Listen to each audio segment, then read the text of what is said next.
In a silent corporate building during the early hours, an invisible employee carried more than a simple cleaning cart. He carried a past that no one there knew. While an entire team of specialists struggled against a million-dollar collapse that threatened to destroy years of work, he observed everything in silence, seeing that which no one else could see. In a few minutes, a risky decision would put at stake not only the future of the company, but also the little that remained of his own professional life. And at dawn, a question would echo through the corridors: how did someone so ignored manage to solve the impossible? Before discovering this surprising story of hidden talent, injustice, and redemption, leave a like and subscribe to the channel so you don't miss reports that will grip you from beginning to end. The cleaning cart creaked slightly when Marcos Vidal turned the corner of the 12th floor corridor, pushing it with the quiet firmness of someone who no longer expects to be seen. The rubber wheels glided over the white porcelain floor with an almost surgical smoothness, and the dry sound of the metallic bucket clashing against the cart's frame was the only sound that betrayed his presence in that space of glass, cold light, and corporate silence. It was 12:22 a.m. Nexum Technologia was sleeping, or at least pretending to sleep. Marcos was 43 years old and had a pair of hands that once knew how to write lines of code capable of making entire systems respond to his will. Now those same hands held a blue microfiber cloth and wiped the surface of the desks with the same methodical care they previously dedicated to server architecture. There was an irony in this that he had already stopped feeling, or almost. He didn't complain, not to others. What he kept inside his chest was exclusively his territory, a continent he had closed to visitors the day Anna left, 3 years ago, taken by a disease that didn't ask for permission and didn't accept negotiation. After that came the dismissal from Alphatech, months of silence, a stained record, job interviews that never called back. And then, because the bills don't stop and rent has no patience for anyone's pain, came the job at the outsourced cleaning company that served Nexum. He had accepted without hesitation. The 12th floor was the systems engineering sector, and Marcos knew it better than any other cleaning employee. Not because it was his favorite, but because the engineer's disorder was predictable. Forgotten coffee cups, half-discarded printouts, post-its stuck on monitors that remained lit even after midnight. He cleaned everything without reading. He had this habit. It was a form of respect, or self-preservation. On that Tuesday, however, something caught his attention even before he picked up the cloth. The monitor at the corner workstation, the one near the window overlooking Avenida Berini, was displaying a sequence of cascading logs. Nothing unusual for that floor, but there was something in the way the blocks of text flashed that produced an involuntary strangeness in Marcos. A pattern, not in the errors themselves, but in the interval between them. He stopped. He stood 2 meters from the screen without touching anything. He just looked. The logs continued scrolling, and he followed them with his eyes, the way an experienced musician follows a score, not note by note, but feeling the structure underneath. There was a signature there, a repetition that was not random. Marcos looked away, finished cleaning the adjacent counter, and pushed the cart toward the next sector. But he took with him what he had seen. He stored it in the same place he stored almost everything, deep, quiet, unlabeled. That week, Nexum was in crisis. He knew this in the same way one knows everything when one is invisible, by listening. The engineers arrived earlier, left later, spoke in low voices near the coffee machines, with that expression of someone looking for a needle inside a system that no one built to be opened. The system was Nexum IA, the company's most ambitious project, an artificial intelligence platform aimed at predictive analysis of urban infrastructure, with a launch scheduled for less than 3 weeks and a $1 billion contract with the prefecture of São Paulo depending on every line of code. And the system was failing. Marcos knew this not through access to meetings or documents, but because the night before he had found a crumpled draft in the sector's trash, a fragment of error analysis that someone had printed and discarded. He didn't want to read it. He read it anyway because he was an engineer, and because an engineer's brain doesn't know how to turn off completely, no matter how much life tries to force the switch. What was written there was insufficient, but revealing. intermittent failure in the synchronization module, not reproducible in a test environment. That stayed with him during the entire shift. The following early morning, Marcos returned to the 12th floor earlier than usual. The corner monitor was still on. The logs were still scrolling. This time he got closer, 3 steps, 2, 1, and stood in front of the screen long enough to confirm what he had sensed. The pattern was not in the application layer. It was deeper. It was a synchronization conflict that only emerged under high load when multiple processes tried to access the same resource in overlapping time windows. The failure was elegant in its perversity, exactly the kind of thing that disappeared in a controlled environment and exploded in production. Marcos backed away. He took the cloth. He began to clean. But his mind did not stop. He finished his shift at 4 in the morning, left through the service corridor, waited for the freight elevator in the same place as always, and went down with the cart in silence. Outside, Barini was still breathing. Cars passing. A delivery van double parked, the smell of rain that hadn't arrived yet but was promised in the air. Marcos walked to the bus stop and waited with his hands in the pockets of the cleaning company's blue overalls. He thought about the problem. Not because it was his responsibility, not because anyone would thank him, but because there was a system failing somewhere, and he knew where the error was, and that weighed in a way that had no easy name.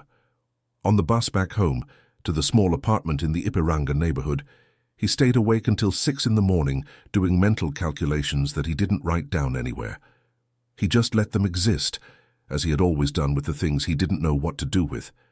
He slept for 3 hours. He woke up with the same thing in his head, and when he returned to work that night, he had made a decision that he didn't yet know was courage or madness. The server room was in the basement of Nexum's headquarters building, accessible by an exposed concrete corridor that smelled of industrial air conditioning and heated metal. Marcos knew that corridor.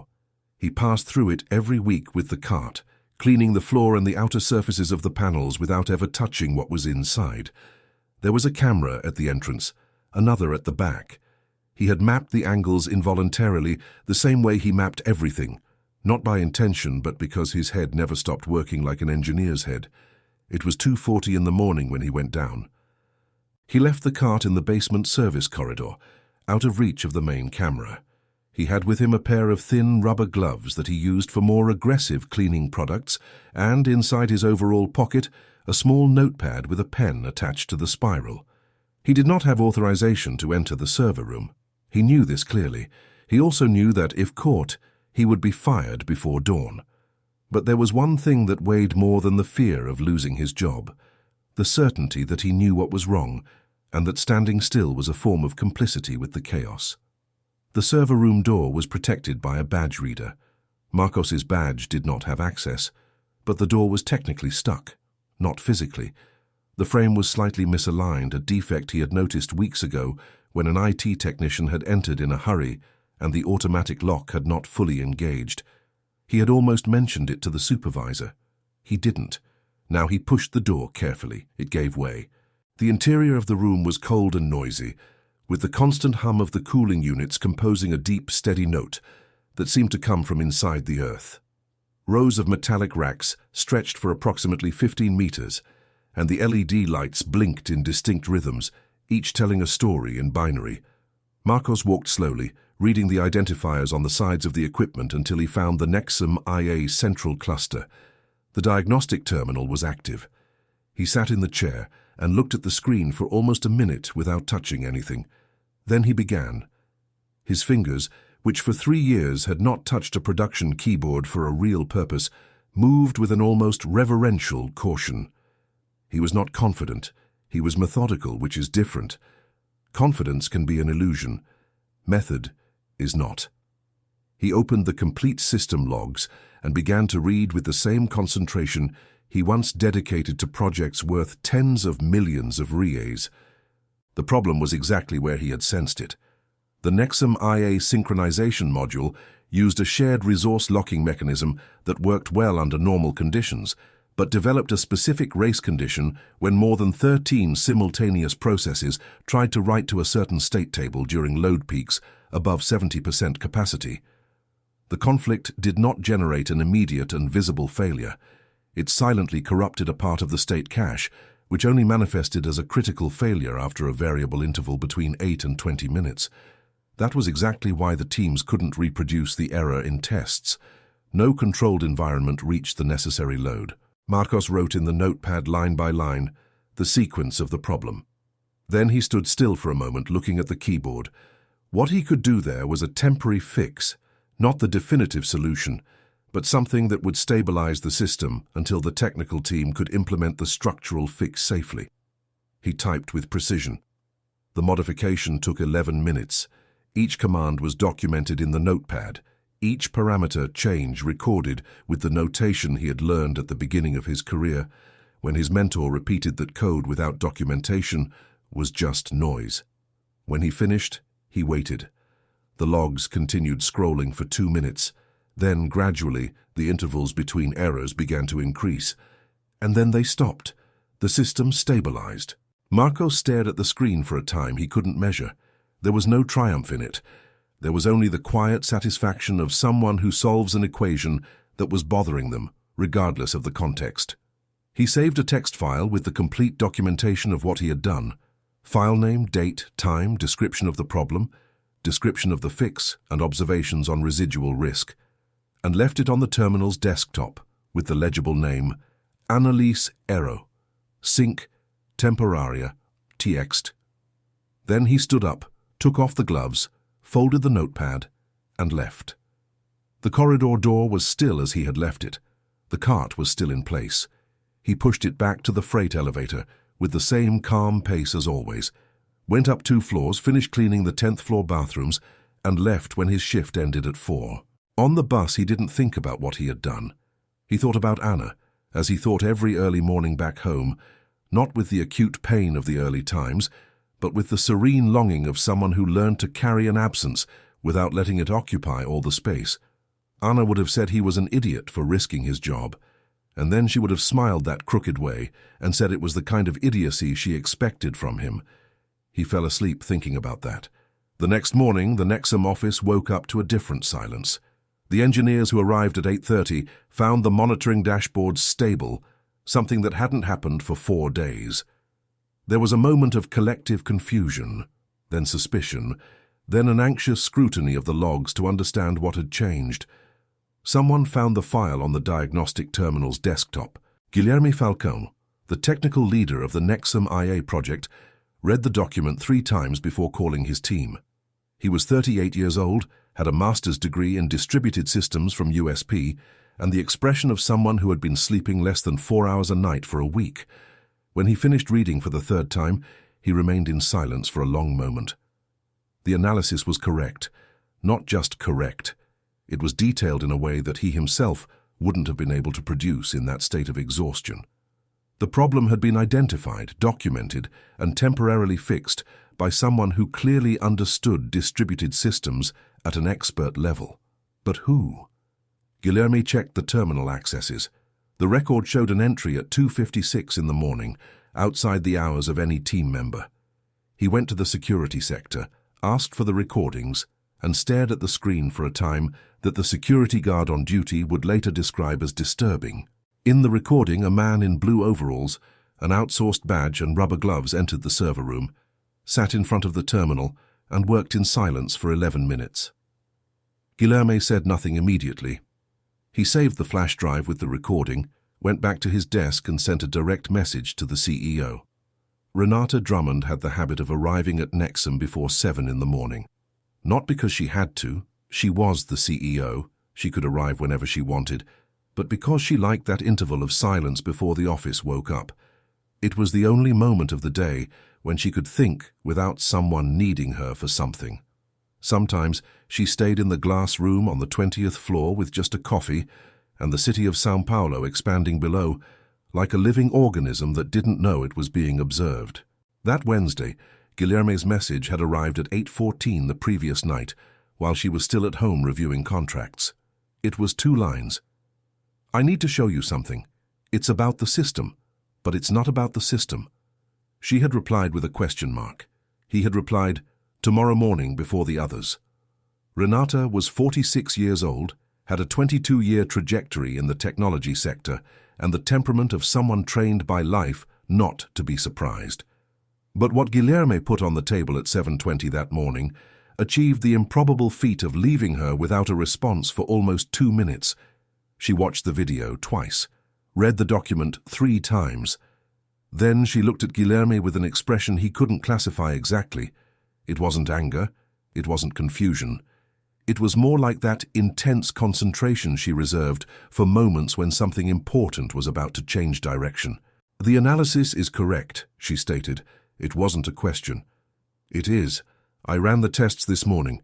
The fix he applied is temporary but functional, and the identification of the problem," Guilherme paused, choosing his words, "is the level of work I would expect from someone with at least 8 years of experience in distributed systems, probably more." Renata kept looking at the paused image on the screen. A man from behind, blue overalls, the slightly hunched posture of someone concentrated on a problem. There was something in that image she couldn't articulate, a kind of weight that the figure carried, even without moving. "I want to speak with him today," she said.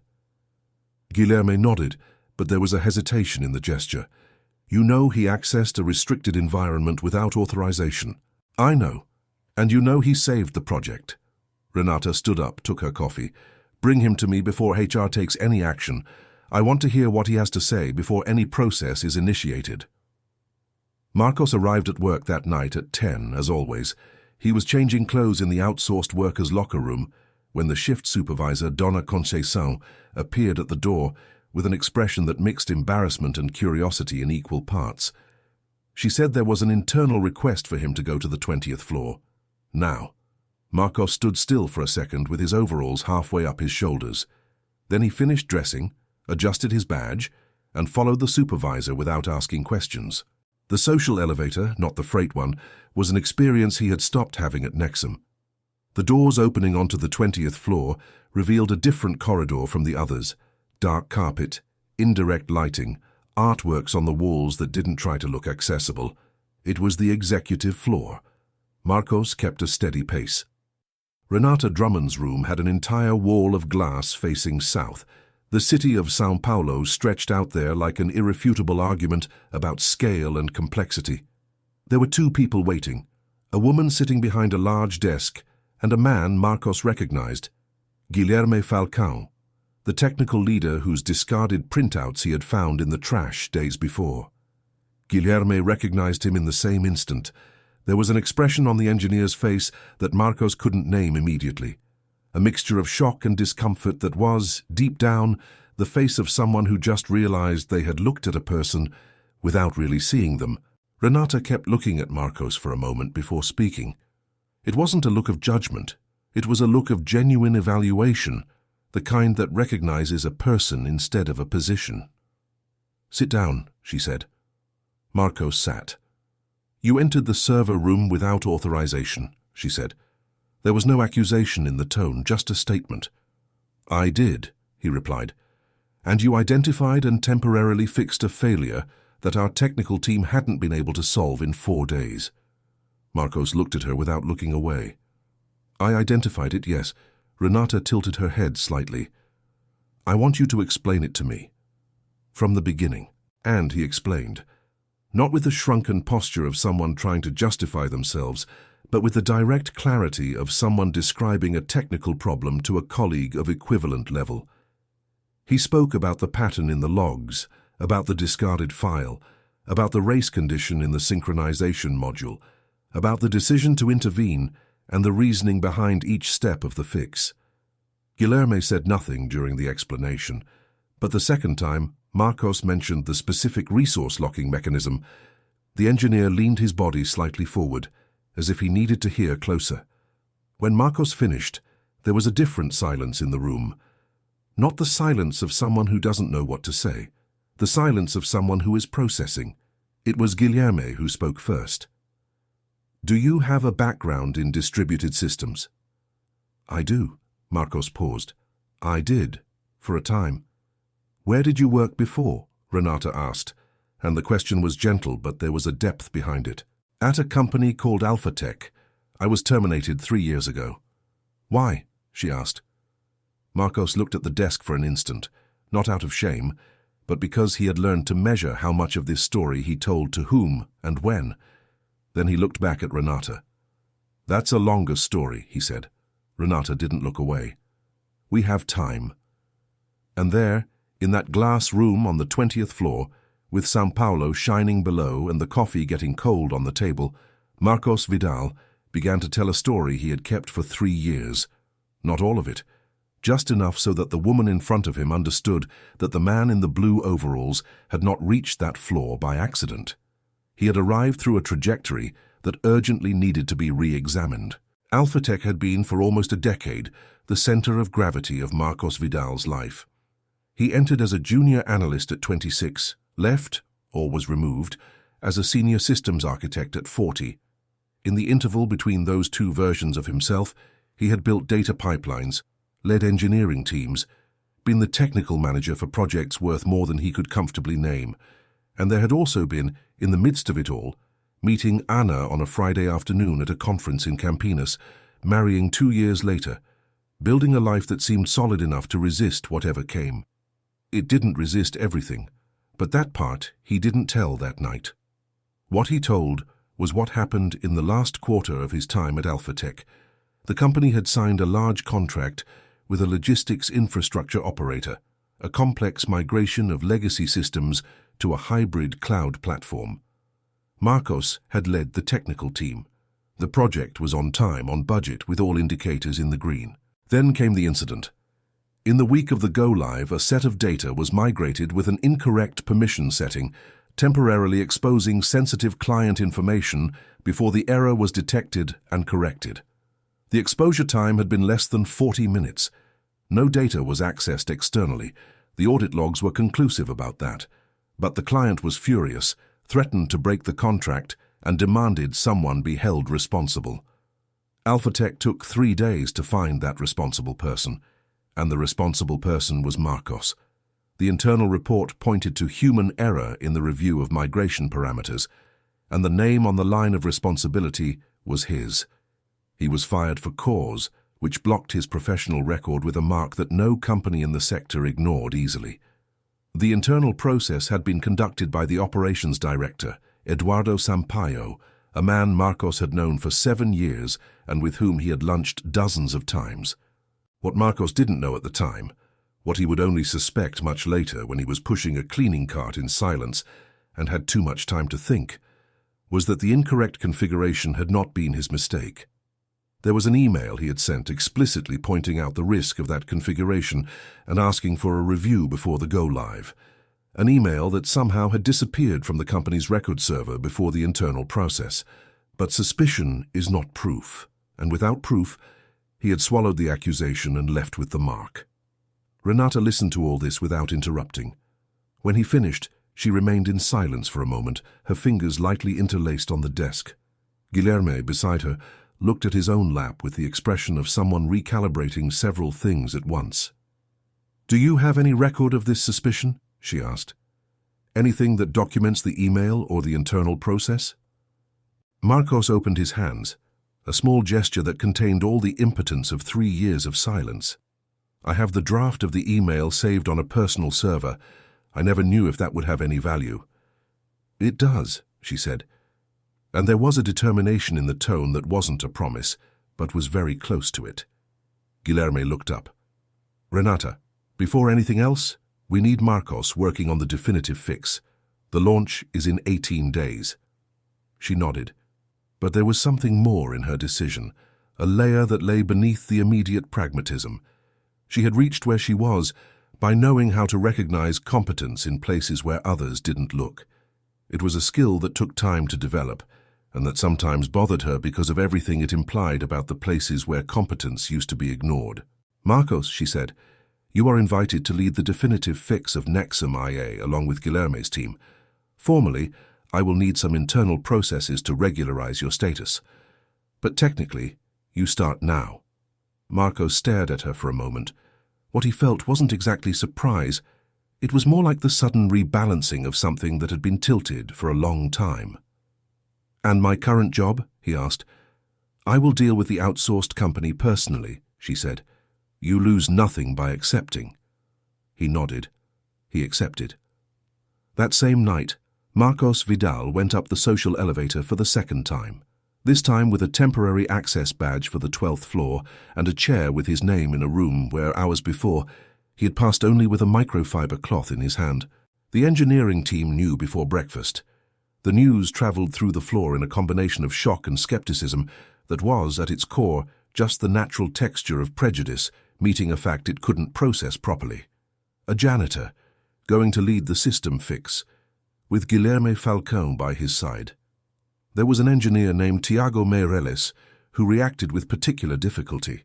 He was the most senior on the team after Guilherme, had a pride calibrated by years of internal recognition, and didn't hide his discomfort well. When Marcos entered the meeting room at 10 the next morning, still in blue overalls, because it was what he had, Tiago was the only one who didn't stand up. Marcos didn't comment.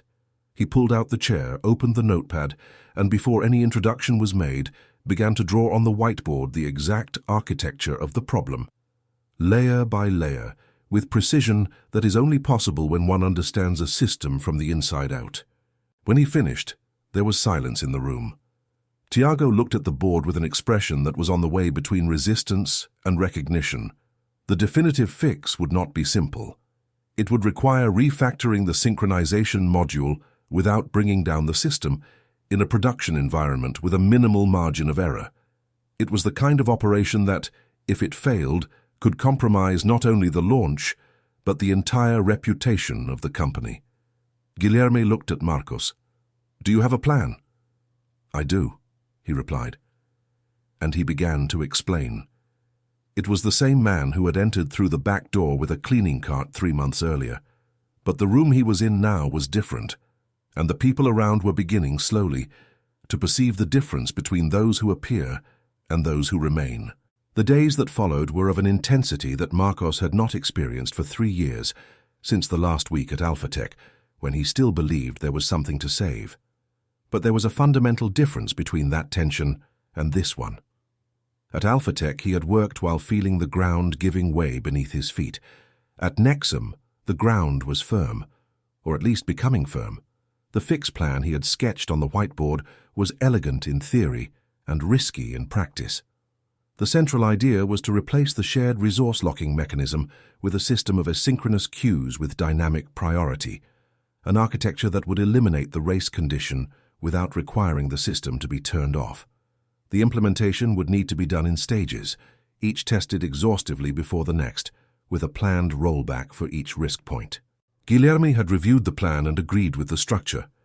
Tiago had remained in silence for a long moment, then said there were 2 points that would need to be reinforced, and had pointed out exactly the same 2 points that Marcos had already identified as critical. There was the beginning of something that was not yet respect, but was the entrance hall to it. The team worked in shifts. Marcos stayed late, not because it was necessary, but because the problem had reignited something in him that had no exact name. It was the feeling of being in the right place, doing the right thing, and he had forgotten that this feeling existed. On a Thursday afternoon, Guilherme appeared beside his workstation with 2 coffees and pulled up the chair next to it. He stood in silence for a moment, looking at the code on Marcos's screen. "Can I ask you something?" he said. "You can," Marcos replied, without taking his eyes off the screen. "How did you stand it?" Guilherme paused. 3 years doing that, knowing what you knew, having what you had. Marcos stopped typing. He stared at the blinking cursor for a moment. Then he replied, "I didn't stand it. I kept standing it. It's different." Guilherme nodded as if that made deep sense to him. Perhaps it did. Marcos turned slightly toward the engineer. "Would you have done differently if you were in my position?" Guilherme didn't answer immediately. When he did, it was with honesty that Marcos recognized as rare. "I don't know, I think it would have destroyed me faster." The two remained in silence for a moment, and this silence had a different texture than the previous ones. There was no tension in it.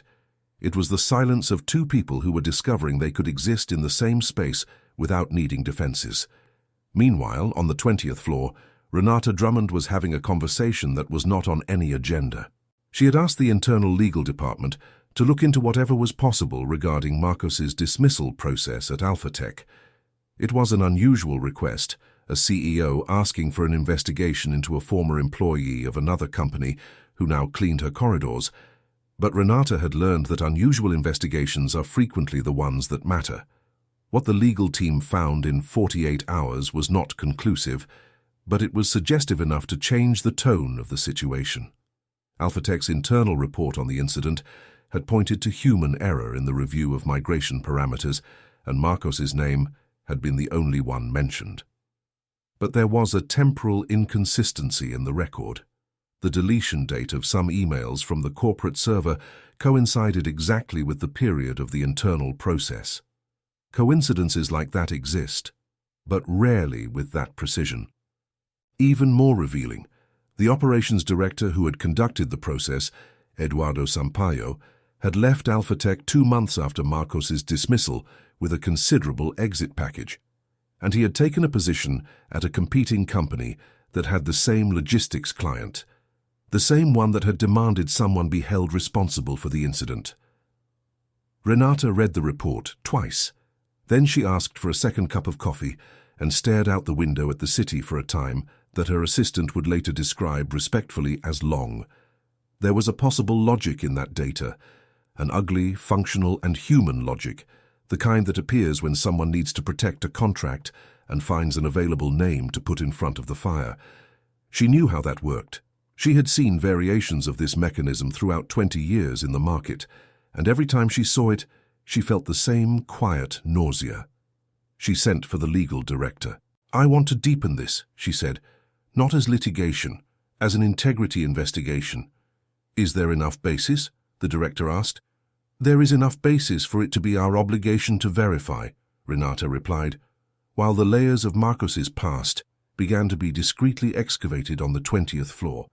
He himself was on the 12th, completely oblivious to it, in the middle of the most critical phase of the Nexum IA fix.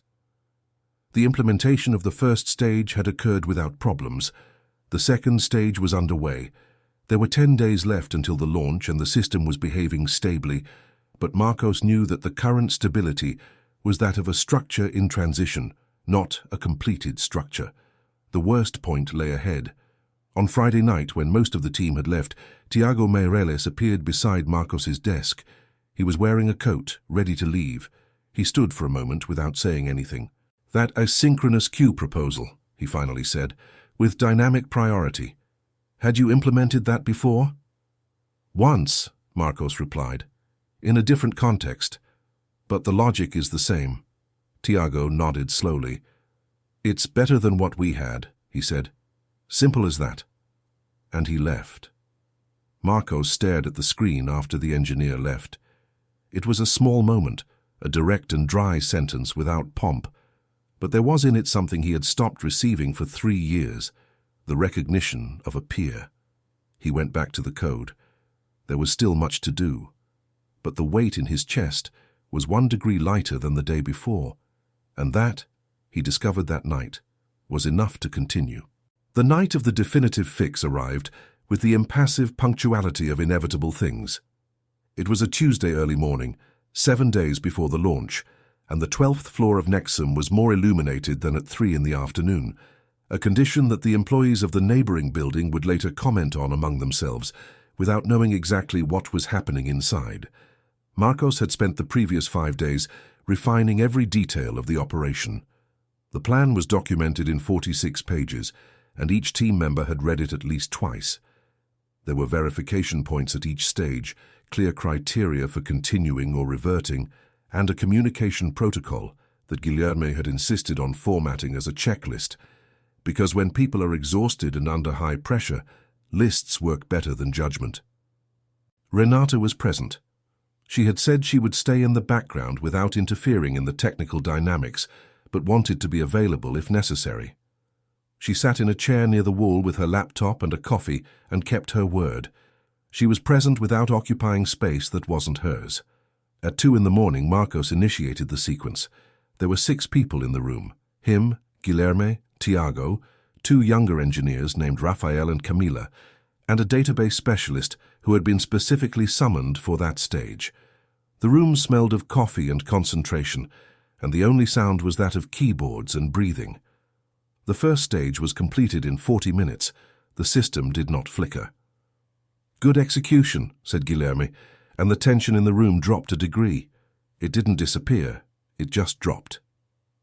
The second stage was the most critical, the replacement of the locking mechanism in real time, with the system in production, while part of it remained active so as not to interrupt the services that the Prefecture of São Paulo had already begun testing in a parallel environment.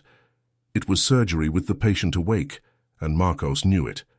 He conducted each step out loud, not because he needed to, but because he had learned that in high-pressure situations, verbalization reduces errors. The team responded. Rafael confirmed the logs. Camilla monitored the performance indicators. Tiago kept an eye on the rollback points. At 32 minutes into the second stage, there was a moment of anomaly. One of the latency indicators rose unexpectedly, not critically, but enough to freeze Marcos's fingers over the keyboard for 3 seconds. He stared at the number, processed, calculated, decided. "It's a transient response from the buffer," he said with his voice completely flat. "It will normalize in 90 seconds. We continue." Guilherme looked at the indicator. Then he looked at Marcos. Then he went back to the monitor and waited. 87 seconds later, the indicator returned to normal. Renata, in the background, let out a breath slowly through her nose. But no one besides her noticed. The second stage was completed at 3:22. No one celebrated yet. There was a third stage, smaller but necessary, the complete validation of the sync logs under simulated load. Rafael was the one who conducted this part, with Marcos beside him. When the results arrived at 4:05, there was a number in a specific column that summarized everything. 0 failures, 0 sync conflicts, general performance improved by 19% compared to the original system. Guilherme put his hands on his head for a second, like someone who needed a physical gesture to process it. Tiago stood up, went to the window, and stood with his back to the room for a moment. Renata closed her laptop and stood up. "Very well," she said, and there was in those 2 words all the restraint of someone who feels much more than they are saying. Marcos stared at the screen for a moment. The system was clean. The work was done. And there was something in that, in the simple sequence of log after log without error, that was more eloquent than any speech. Camilla, the youngest engineer on the team, was the one who broke the silence in the most direct way. She put her hand on Marcos's shoulder, said, "Thank you very much," with disarming sincerity, and went back to her chair. Rafael did the same. Then Guilherme. Tiago was last. He turned from the window, crossed the room, stood in front of Marcos and extended his hand. Marcos shook it. There weren't many words in the gesture, but the ones that were there were precise. Everyone left shortly after 5 in the morning. Marcos stayed a bit longer, not because there was anything to do, but because he didn't want the moment to end too quickly. He had spent 3 years being invisible, and invisibility has a perverse convenience. You learn to occupy little space, not to expect to be seen, to reduce expectations until they fit on an outsourced badge. Now the space was different, wider, more demanding. He left through the social elevator that early morning with the notepad under his arm. The lobby was empty. The night security guard nodded to him, the same security guard who 3 months ago had responded to his greeting with the indifference reserved for people who arrive through the service corridor. Now he nodded as if recognizing an equal. Marcos walked to Berini. The city was beginning to wake up slowly, with the first buses and the lights of the bars that close late and open early. He stopped on the sidewalk for a moment, looking at the Nexum building with its illuminated windows on the 12th floor. He thought of Anna. He always thought of Anna in those moments, not as a shadow, but as a presence that had participated in every version of himself. She would have stayed awake waiting. She would have made tea, not coffee. She would have asked him to explain the technical problem from beginning to end, not because she understood systems, but because she liked to hear him in the state he got into when he solved difficult things, concentrated and quiet and entirely himself. He stayed on the sidewalk for another minute, Then he walked to the bus stop. There was something new in the weight he carried. It wasn't light, it would never be totally light, but it was different. It was the weight of someone who is returning, not of someone who is being left behind. And that made all the difference. The launch of Nexum IA happened on a Monday morning, with coverage from specialized press and the presence of representatives from the Prefecture of São Paulo in the auditorium on the 23rd floor. Renata Drummond gave the opening speech with the precision of someone who had prepared every word. But there was a moment when she mentioned the technical team that had made it possible, when she deviated slightly from the script and said something no one expected. She said that projects like that rarely depend only on those in the center. They depend, she said, on the people who see the problem when everyone else is looking at the wrong place, and that Nexum had learned in those last weeks to look more carefully at those around them. Marcos was at the back of the auditorium. He had been invited to occupy a chair in the second row beside Guilherme. He stayed at the back, not out of modesty, more out of instinct. 3 years of pushing a cart in silence leave marks on the habits of the body. Guilherme had noticed and said nothing. He just reserved the chair at the back for himself as well. The system ran without instabilities throughout the presentation and in the following days. The representatives from the prefecture expressed formal satisfaction, which in corporate vocabulary equated to enthusiasm. The contract was renewed for another 3 years with an expansion clause. The numbers that reached the finance department made a more senior director comment discreetly that had been the most valuable week in the history of the company. Marcos knew this through Camilla, who had known through Rafael, who had known through someone in finance. It was the way news circulates in large environments, by osmosis, through corridors, by a message sent in a group and a screenshot sent outside the group. He smiled when Camilla told him. It was a small smile, the kind that happens before the person decides if they want to smile. But there was another story developing in parallel, one that Marcos didn't yet know was being written. In the days following the launch, Nexum's legal team had deepened the investigation into his dismissal process at Alphatec. With the help of an external office specialized in labor law and technology, it had been possible to partially reconstruct the timeline of the incident. The email Marcos had sent alerting about the configuration risk, the one that had disappeared from the servers before the internal process, existed in the form of a draft on his personal server, as he had mentioned. But the office had found something more. An automatic external backup made by Alphatec's corporate system that had been archived in a compliance folder and never accessed. It was there, with date, time, sender, recipients. The email existed. It had been sent. It had been received by 3 people, including the then operations director Eduardo Sampaio, and it had been ignored. What followed was a series of discreet conversations that Renata conducted with the diligence of someone who understands that there is a fundamental difference between doing the right thing and doing the right thing the right way. She consulted the board, consulted the legal team, consulted the HR director, and when there was a sufficiently clear picture to act, she asked Marcos to come up to the 20th floor. It was a Thursday afternoon. The office was quiet. When Marcos entered Renata's room, there were also the legal director, Patricia Luce, and the human resources director, Silvana Mota. Marcos looked at the 3 women and at the arrangement of the chairs in the room and felt something tighten in his chest. Not fear, but that tense anticipation of someone about to receive news that could go in any direction. "Sit down," said Renata, and the tone was the same she had used in the first conversation, direct, without condescension. She told him what she had found. Marcos listened without interrupting. There was something strange about hearing the facts of his own story told by another person, like listening to a recording of a conversation that happened while you were sleeping. The elements were familiar, but the perspective was new, more objective, clearer than he could be about himself. When Renata finished, he remained in silence for a long moment. "The email was there the whole time," he said at last. "It was more to himself than to them." "It was," Renata confirmed, "and what was done with it, or rather, what was not done, is documentable." "What does that mean, in practice?" he asked. Patricia Luz took the floor with the precision of someone used to turning consequences into language. It means we have the basis for a formal request for review of the dismissal process with the Ministry of Labour. It also means we can notify Alphatec about the existence of the material and request explanations regarding the disappearance of the original record.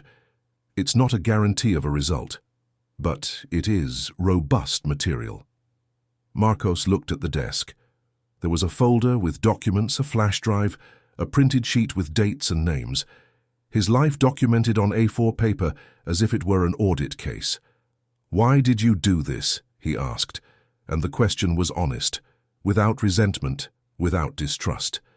It was the question of someone who for 3 years had stopped expecting institutions to act in his favor. Renata looked at him with the same direct attention as the first night. "Because it was right," she said, "and because you deserve to know." There was nothing he could say to that didn't seem insufficient. So he said nothing. He just nodded. Patricia explained the next steps with practical details, and Marcos paid attention as he had paid attention to everything that week, completely, as someone who cannot afford to lose anything. When he left the meeting, he went down the steps from the 20th floor by the social elevator and stood in the lobby for a moment before going out to the sidewalk. Barini was alive and noisy and indifferent, as always, but he was different. There was something happening inside him that didn't have a name yet, a kind of slow reorganization, like when a broken bone begins to calcify in the right position after a long time wrong. It hurt in a strange way, but it was the kind of pain that points toward healing, not toward worsening. Marcos took his cell phone out of his pocket. He stared at the screen for a second. Then he wrote a message to Guilherme. "I need another week of access to the system. I have some ideas." The response arrived in 40 seconds. "You never go away, do you? Welcome." Marcos put the phone away. He walked to the bus stop, and for the first time in 3 years, the way back home felt like a direction, not a refuge. The meeting was scheduled for 2 p.m. on a Friday, and the 20th floor of Nexum was gradually occupied from mid-morning, with a tension that no one named but everyone felt.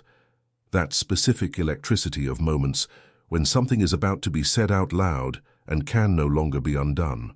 Renata had formally summoned the leadership of the Nexum IA project, the company's directors, and representatives from the legal department. The pretext was a presentation of post-launch results, but there was an item on the agenda that had arrived by email to the guests only the day before, formulated with the careful neutrality of legalese. Review of an integrity process related to the project. Marcos had been notified at 8 in the morning by Renata personally in a direct message. She had written, "Today at 2 p.m. 20th floor, you need to be present, not as an outsourced employee, as a person with a legitimate interest in what will be discussed." He had read the message 3 times. Then he replied, "I will be there." He arrived at 1:45 in a shirt and pants he had bought the previous week, the first new clothes in 2 years. The badge he wore now was different from the old one. It still had the outsourced company's logo, but with an additional inscription of Associate Technical Consultant that Renata had provided, while the formal hiring processes were still underway. The main meeting room on the 20th floor had capacity for 30 people, and there were at least 25. Guilherme was already there, sitting near the window, and made a gesture with his head when Marcos entered. Tiago was 2 chairs ahead and nodded briefly, a nod different from the tense silence of the first weeks. Rafael and Camila were at the back. Marcos sat in a chair on the left side, neither at the front nor at the back. In the middle, which was where he had learned to exist in those years, neither invisible nor exposed, just present. Renata entered at 2 p.m. sharp. She had the rare gift of making the rhythm of a room change just with her entrance, not through imposed authority, but through a kind of natural gravity that came from the combination of clarity and care. She began with the results, presented the launch numbers, the stability of the system, the contract projections. It was a necessary part. It established the context for why what would come next mattered.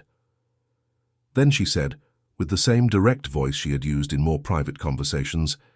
"Before we close this stage of the project, there is something that needs to be recorded, not as a formality, but as a matter of institutional integrity." And then she told it. Told about the email, told about the compliance backup, told about the reconstructed timeline, told about Eduardo Sampaio, the former operations director of Alphatec, and about the mechanism by which a name had been placed in the stead of a mistake that was not his. She spoke with precision and without excessive drama, which made everything even heavier, because the rawness of the facts needed no ornament. The room fell silent. It wasn't the silence of ignorance. It was the silence of those processing the distance between what they had supposed and what was being said. There was, in that silence, the specific discomfort of people who belonged to a system that had failed someone. Not because they were personally responsible, but because they were inside the same structure that had produced that failure, and that is not an easy position. Renata turned slightly toward Marcos. "The formal review process is underway with the competent authorities," she said, "but I want it recorded here today, before everyone. What was done to Mr. Marcos Vidal was an injustice, and this company will not pretend it doesn't know that." There was a part of Marcos that had expected this moment, not expected with anticipation, but kept as a remote possibility, the way we keep the things we want too much to believe will happen. Now that it was happening, it wasn't as he had imagined. It was quieter, heavier in a different way. He felt the pressure behind his eyes, recognized it, let it exist without acting on it. Guilherme had turned his face slightly to the side, looking out the window. Tiago was with his hands interlaced on the table, looking at them. Camilla had an expression that anyone would recognize as that of someone holding something in. Patricia Luce, the legal director, resumed with the legal aspects. Formal notification to Alphatec, request for review of the dismissal record, possibility of reparation for professional damages.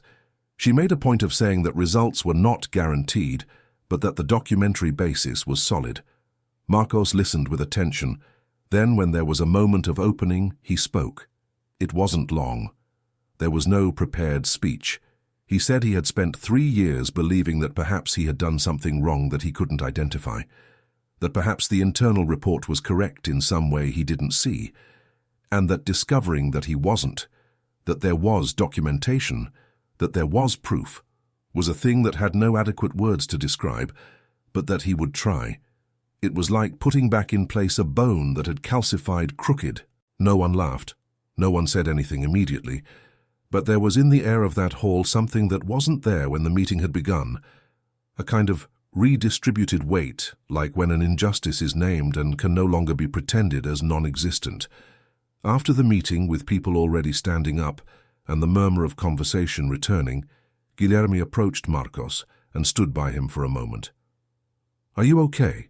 he asked, with the direct simplicity Marcos had learned to expect from him. "I am," Marcos replied, and it was true. Not the truth of someone who is pretending, but the unstable and real truth of someone in the middle of a process that hasn't finished yet, but is finally going in the right direction. Tiago was the last to leave the room. At the door, he turned to Marcos one last time and said, with the economy of words characteristic of him, "You should have been here from the beginning." Marcos stared at the closed door for a moment. Then he took his badge, his notepad, and walked toward the elevator. Outside, São Paulo continued being São Paulo, noisy, indifferent, huge. But there was, on that afternoon, a difference in the way he looked at it. It was no longer the city of someone who arrived through the back door. It was the city of someone who had finally found the entrance that should have always been his. 3 months later, Marcos Vidal arrived at the 12th floor of Nexum around 9 in the morning, with a coffee in his hand and his laptop under his arm. The room that had been designated for him was in the right-hand corner, the same corner where he had spent so many early mornings with the microfiber cloth, cleaning the surface of the desks without touching what was inside them. Now what was inside was partially his. The nameplate beside the door was simple: Marcos Vidal, Systems Architect.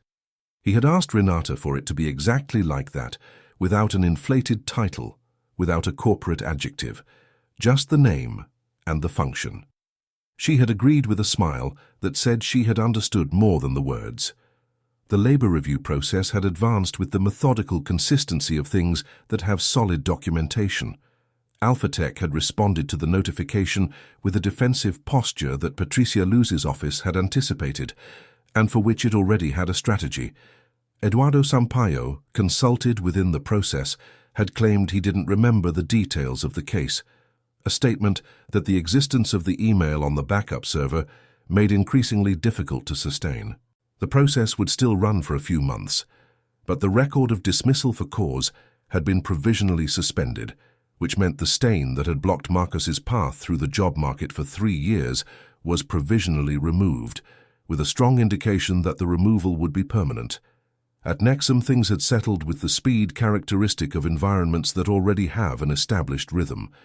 Guilherme and Marcos had found a way of working together that was functional and, surprisingly for both, pleasant.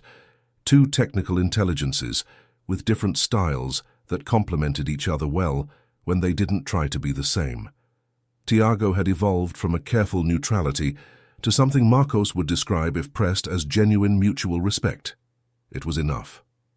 Camilla had asked Marcos on a coffee afternoon if he would give an internal lecture on the diagnostic process of the Nexum IA error, not the technical part, but the methodological one. How he had identified the pattern, how he had decided to act. Marcos had said he would think about it. He had thought about it. He had said yes. Renata Drummond passed by his door that Tuesday morning and stopped for a second. He looked up from the monitor. "How are you?" she asked. A small question she asked with the discreet frequency of someone following something closely without making it heavy. "Fine," he replied, and it was the same truth as before, unstable, real, in progress. She nodded and moved on. Marcos went back to the screen. There was a new project in the queue, an expansion of Nexum IA for health infrastructure analysis in partnership with 3 municipalities in the interior of São Paulo. The scope was larger than everything he had led before. It was the kind of challenge that 4 months ago did not exist on the possible horizon of his life. It existed now. Sometimes, in the intervals between one task and another, he thought of Anna. He thought of her in a way that had changed over time, less as a constant loss and more as an incorporated company, the kind of presence that remains even when the person is not there. She would have had much to say about the last months. She would have asked questions that he had not yet finished answering for himself. He was answering them slowly. He had learned in the 3 years of silence that some answers only arrive when you stop running and let them catch up to you. The city below continued being the same. Noisy, contradictory, inescapably human. São Paulo doesn't change for anyone. But there are days when the way you see it changes everything.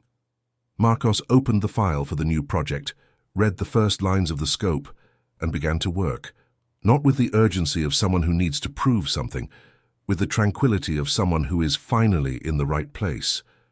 And if you have made it this far with Marcos, if you felt the weight of those 3 years and the hesitant lightness of this turn, then you already know what stories like this do to us. They remind us that what is real doesn't disappear. It just waits for the right moment to be seen. Here on the channel every week there is a new story waiting for you. Stories of people who fall, resist, and find their way back. If this one touched something in you, leave your like, because it tells the algorithm that it's worth continuing to tell these stories. Subscribe so you don't miss the next chapter of your own surprise.